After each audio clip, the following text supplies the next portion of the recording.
I am the great and powerful Trump.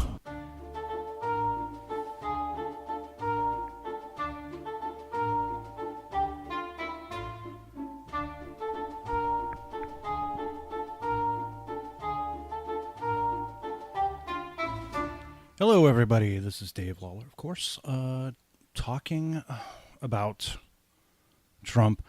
You'll have to forgive me. I lost a tooth over the weekend, and it was the most ridiculous thing. I had this horrible front tooth that had gotten really horribly loose.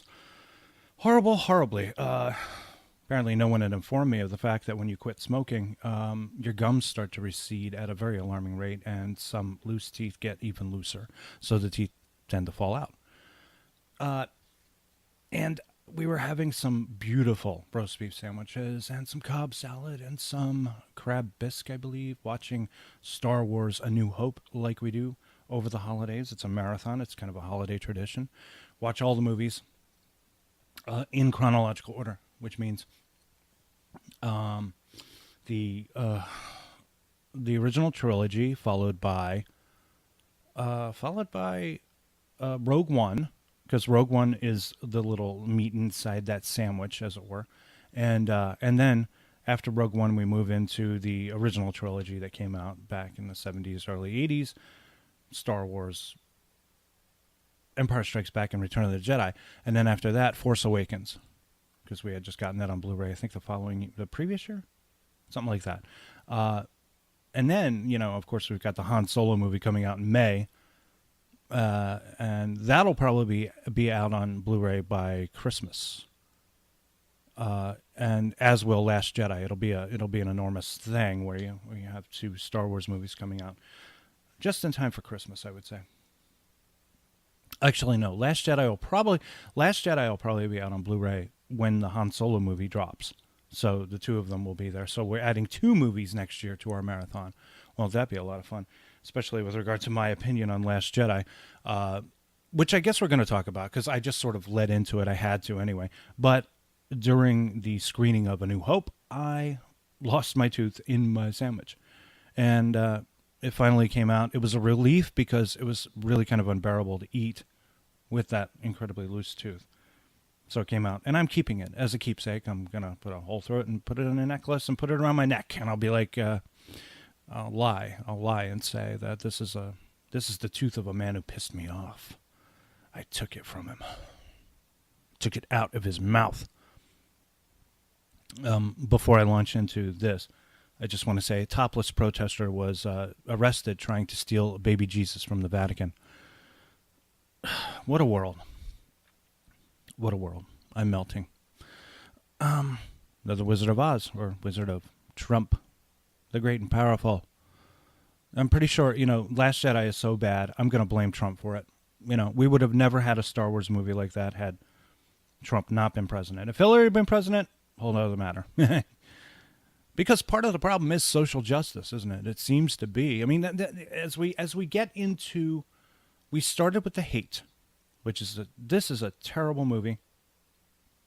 What they did to Luke Skywalker was unforgivable, and anyone who likes its mother is a whore.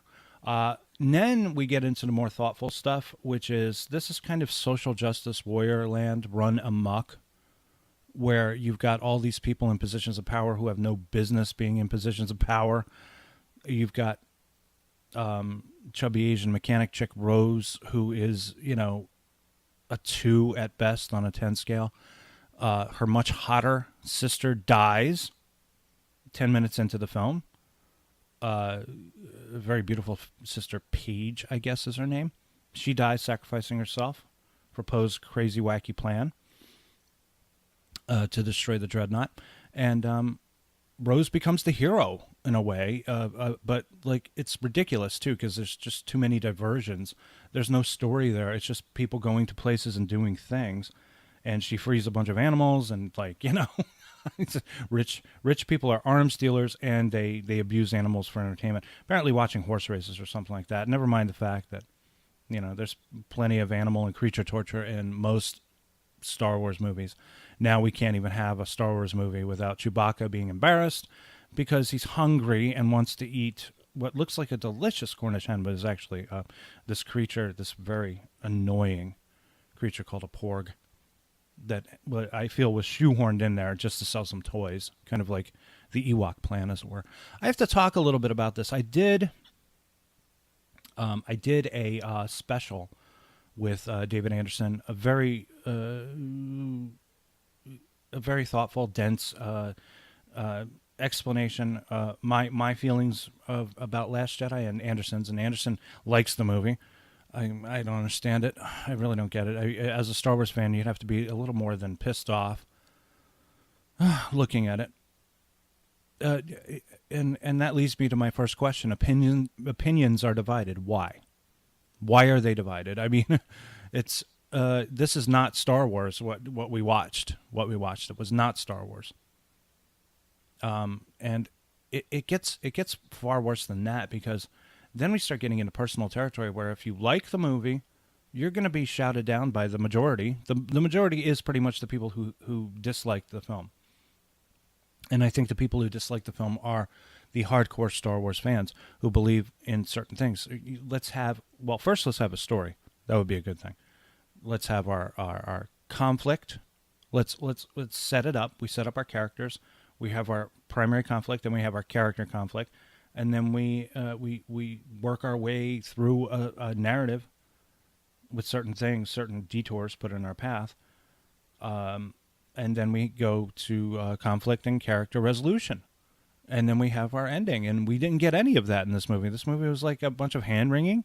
It was a bunch of preaching, philosophies, and all this stuff. God, gotten ridiculous. It's all big action with philosophy now. That seems to be the thing.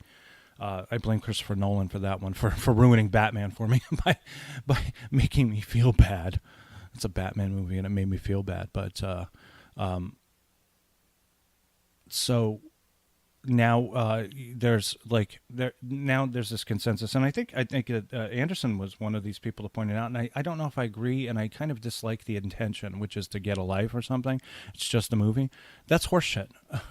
You know, I know George Lucas said it's just a movie. It's just a kid's movie to Jon Stewart or something, because Jon Stewart was all uppity and nasty about some of the things that he didn't like about the original trilogy, and he was interviewing Lucas, and Lucas like, it's just a kid's movie. No, it's not. George, it's your way of life. It pretty much gave you financial independence. You have a ranch. You have enormous pieces of property. You have Skywalker Sound. You have THX. You have Industrial Light and Magic. That's what Star Wars did for you. Your stupid little kids movie there. So going and criticizing fans for not liking the movie because they purportedly don't have a life. You know, I've seen Star Wars. I've seen the first Star Wars. I know way over 500 times. And the rest of the movies I've seen a number of times. I have all the dialogue memorized. I collected the toys. I enjoyed the artwork. I enjoyed the cast. I enjoyed everything about those movies. I managed to get married, and I managed to have a child. So I have pretty much a life, and I have pretty much a full to overflowing life, as it were. There's just too many things I have to do. I like to have a diversion, go to the theater, drop down my $65 for 3 tickets to a premium experience of this movie so I can select my seat and have optimum thing going on. And it was a great theater, great presentation. Movie sucked. Just a bad movie made by a filmmaker, I think, who was overrated. I looked at some of the earlier stuff, and it's like, oh, well, you know, if this person did that, then they're going to make it brilliant. That's not really true. What happens in the creative circles is that your best work is usually your first work. After that, you're just being derivative. As Hitchcock said, style is self-plagiarism. And it's very hard to come up with fresh, new, exciting ideas and to be original about it. Last Jedi is a mess. It's not a screenplay. It's a bunch of half thought out ideas, and then just sort of leaving it out there for the audience. It's saying, I have done this. This is a work of art, and I'm brilliant. And still, I think Rian Johnson, the director, is waiting for his film to be rediscovered in the legitimate critical evaluation circles. I don't really believe Rotten Tomatoes for a second. I don't believe any of the movie critic aggregation websites that take all the criticism and put it together and give you a score. I don't buy that. I think Disney bought those numbers because of the credibility problem. obviously, because who is this guy and how is he connected? Say what you want about Lawrence Kasdan. I know a lot of people don't like Force Awakens. I love Force Awakens. I put it at number 2 on my list, right below Empire Strikes Back, and right above A New Hope, episode 4. So, excuse me. So, it leads me to my next point. The fans are always right, and we are. It's really, I've tried to explain this to other people, and they don't seem to buy it. The people who make those movies are not the ones in charge. They are not the ones who get to decide how successful they are. We, the fans, do. We're the ones who put down our hard-earned dollars to be entertained. And if you haven't entertained everyone, of course, it's a failure. And it's not, I really don't think it's that difficult to entertain Star Wars fans. Give them what they want. You know, we wanted Luke to be a hero. We didn't want him to be a wimp. We didn't want him to pretend to be there in the middle of a fight. We didn't want him to die peacefully. We didn't want him to whine and complain to Rey. We didn't want him systematically destroying everything. And it's really just Rian Johnson putting words into Luke's mouth. And Mark Hamill was upset about that. He said, you have no idea what you're doing. Words to that effect. I disagree. I fundamentally disagree with everything you have written. And this is a character that Mark Hamill lived with long before. I mean, like, Rian Johnson isn't really that old, you know? He might have been a baby when those first movies came out. We don't know. He's around our age, something like that. Mark Hamill has lived with this character for a lot longer than Rian Johnson. I would have Mark Hamill direct the movie. He'd probably be better at it. Oh, man. He could have used a rewrite. There could have been something really wonderful there. It's sort of like the missed concept, the missed premises of Jedi. Jedi could have been fantastic, but Lucas wanted to play it safe. Just do a rehash of A New Hope, have a new Death Star, just better special effects sequences or whatever. It's, oh boy, just I was disappointed. And right away, right out of the gate, I was disappointed. I remember I was like, if I like the movie, I'll get a T-shirt because they were selling T-shirts. At the end of the movie, we're walking out, and my wife says to me, "Don't you want to get a T-shirt?" And I said, "No." And she said, "Really? You didn't like the movie?" And I'm like, "No, I didn't. I didn't like the movie at all." Well, there was maybe one element I liked. I think was Yoda. I loved seeing him again. I loved seeing them get it right with Yoda. He looked wonderful. He had the right attitude. So I felt like I still needed to talk about it, even after the hour and 40-minute discussion between me and David, because a lot of times I can't get a lot of things out. It gets harder when you're talking to people on a podcast, but it gets even harder if you have guests. So you got 3 people, like say, the more people, the less chance you have of getting your opinion out, because you want to wait and save it, and then you forget, and everything like that. I hope that lessons are learned from this. How about let's not give our multi-billion-dollar franchise to somebody who has no experience, or did not see the movies, or did not see the movies as many times as other people. You know, I could have written a better script. I could have written a way better script that would have continued on with The Force Awakens, not this. This is almost like a standalone sequel. It's a strange thing. They didn't. Rian Johnson didn't care to continue along on that story. It's not only a screw you to Lucas. And to the fans, it's a screw you to J.J. Abrams too, because J.J. Abrams probably busted his ass creating these new characters, and have a lot of, it was a fun movie, Force Awakens. I mean, watching it again, I was just so impressed by how much fun it was, and it reignited the franchise. I said, this is the movie that I wanted back in 1999 that I didn't get. Phantom Menace and all that. I mean, Phantom Menace, Attack of the Clones, Revenge of the Sith, they all have their place. We watch them. Regan enjoys them. Her favorite character from the prequels is Obi-Wan, which close second to I think R2D2. She loves R2D2, and she loves BB-8.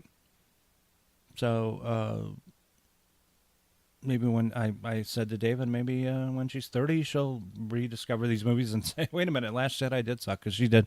She enjoyed it.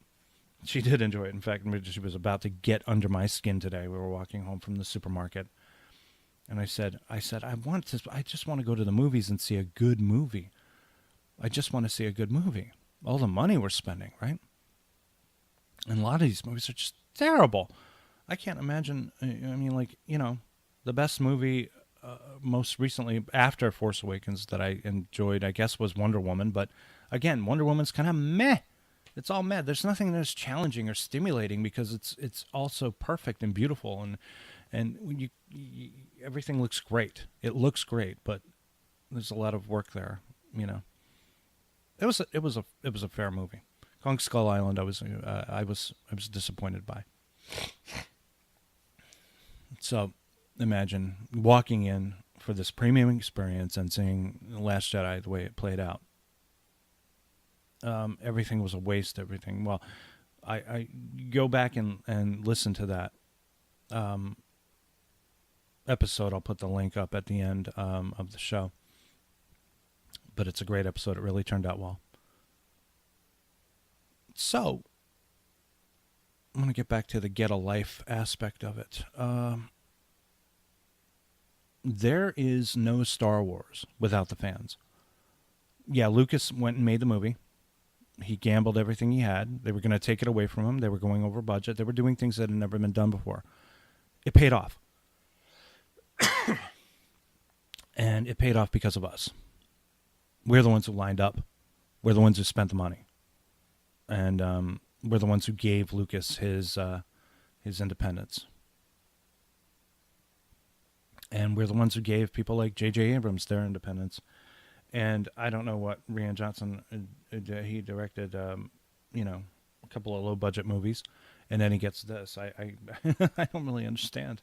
I can understand J.J. J.J. Abrams is kind of like the Quentin Tarantino of pop culture, at least of genre. He takes everything that came before, repurposes it, repackages it, gives it a nice shine and polish, and puts it out there, and we love it. And that's what Tarantino did for a while before he kind of disappeared up his own ass. That's kind of a disappointing thing that happened with Tarantino. So where Rian Johnson comes into this, I have no idea. Fans should be listened to, and they never are. And Lucas doesn't really have much appreciation or respect for the fans. If anything, he has contempt for them because this is not what he wanted to do. Lucas is not a guy who wanted to make space epics. He wanted to be one of these avant-garde political movement filmmakers. He believed in pure filmmaking. He believed in 16-millimeter cameras and getting out there with live sound and documenting reality. That's what he was about. He wanted to get into that dark, grainy subtexture. Telling a story in that way. And while he has the great photographer's eye, he never got to really do that. He said that what he wanted to do was make Star Wars disappear and resurface making experimental art films, stuff like that. And he never did. He went into Empire Strikes Back and then into Jedi. And then he said, okay, maybe I'm going to do my experimental art film thing again, and I'll never direct again in that capacity. He hated directing. He hated directing actors. He was, by all accounts, a miserable son of a bitch, and not terribly personable. So what he did was he took some time off and then came back and directed and wrote the prequel trilogy. So he knows the only way to make money is to do that. And that's, that's fine. But he never provided any explanation for it because we were all like, George, where are your art films? And then he gives up the franchise to Disney, and Disney proceeds to run it into the ground by putting out a new movie every year. That's what has been done. 2015 was Force Awakens, 2016 Rogue One, and 2017 Last Jedi, and now 2018 will be Solo. And then 2019 will be the final movie in the trilogy, Episode 9. I did want to say something about Rogue One. It was a movie that I initially did not like. I admired the intention. I thought the story was interesting. There was a story.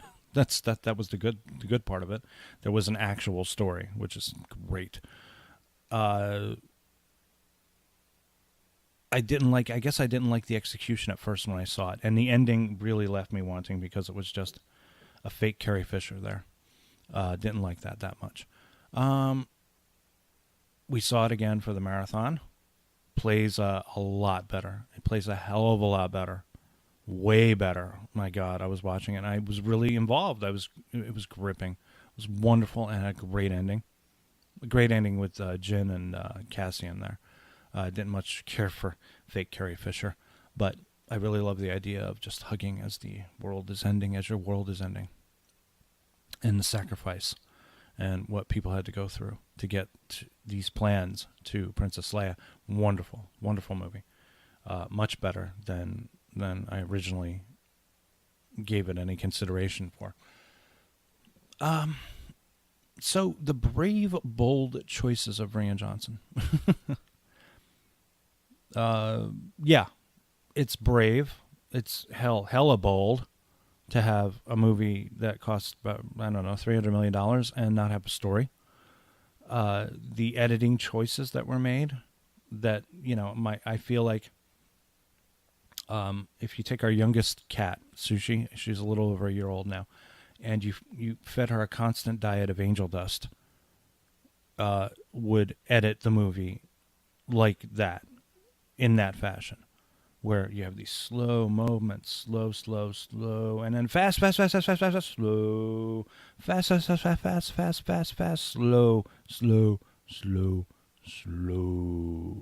fast, the end. And that's how we edited it. Oh my God.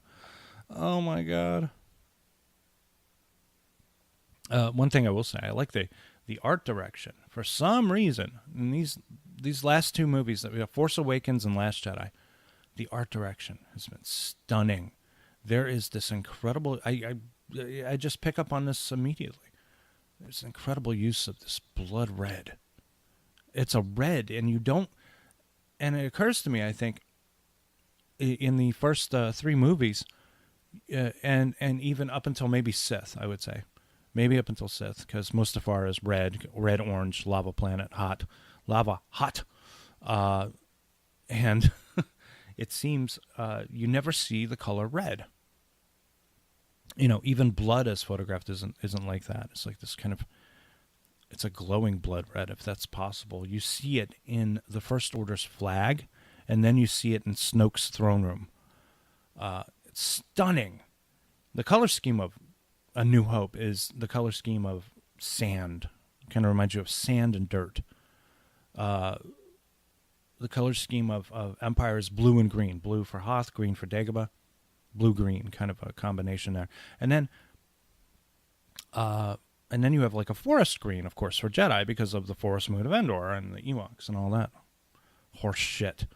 And then for like the prequels have a kind of a decidedly sterile feel to them. They feel not terribly dirty, maybe a little wet. Palace intrigue, cold concrete or stone or marble, stuff like that. Roman Empire kind of gives you that aesthetic going into it. And everything is very clean. The floors are polished. Furniture is wonderful. Lots of kind of a showcase of fashion, mostly for Natalie Portman. And then Rogue One is great because it's dirty. It's dirty and it's gritty. It echoes the look of A New Hope very well. Except the only thing is everything's a little too seamless. They do these handheld shots, but these handheld shots aren't very rough. They're very smooth, gliding, polished handheld shots. So I don't know what else to tell you about it except to say I'm right and you're wrong. Or I don't know if you disagree with me or something like that. It's just something that irks me because it's something from my childhood, and I feel like my childhood has been raped. by people who are trying to challenge me. They're trying to challenge my conventions. No, no, no. We're going to take this and turn it the other way. And if what Anderson said is correct, I mean, I don't know if I necessarily buy Anderson's explanation for it. I think Rian Johnson doesn't know what he's doing and tries to behave as though he did. He is very much like the smug Laura Dern character in the movie. He's very much looking at you with eyes of condescension and patronizing you, and behaving as though he's right and you're wrong, and you're just foolish for not believing it or understanding it. That's where I think he's at.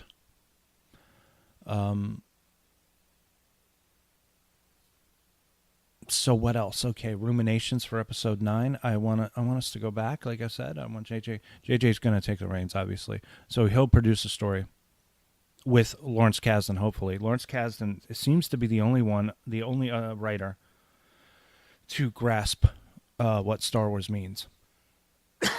Lawrence Kasdan co-wrote Empire Strikes Back, co-wrote under protest Return of the Jedi with George Lucas, because he had a problem with Lucas not wanting to sacrifice any of the characters. Kasdan co-wrote Force Awakens. That's no coincidence. And he's going to be writing with his son the Han Solo story, directed by Ron Howard. It should be really good. It'll probably be better than Last Jedi. We don't know. But I trust Kasdan with this franchise at this point. What else is there to say? I think I've pretty much given everyone the addendum, the notes, the appendix of my comments regarding The Last Jedi. If you enjoyed the movie, of course, that doesn't mean you're an idiot, okay? It's just, you have a high standard. You have a high standard when it comes to Star Wars, and that's what it comes to. If there were people that enjoyed the movie, that's great. I'm glad you did. Please explain to me what I'm missing. I don't like defiance. I don't like brave, bold storytelling, quote unquote. And I don't like fuck you, Star Wars fans. Everything you know is wrong. What I want are explanations as to where is the story in this movie? Tell me where the story is. Tell me why you think it was good. Because I'm not hearing that. All I'm hearing was, it was good. It was good. Shut up. Those are the less than vocal minority. Kept putting their hands over there. Shut up. It was good. It was just good. I'm not going to explain it to you. If I have to explain it to you, you'll never know, man.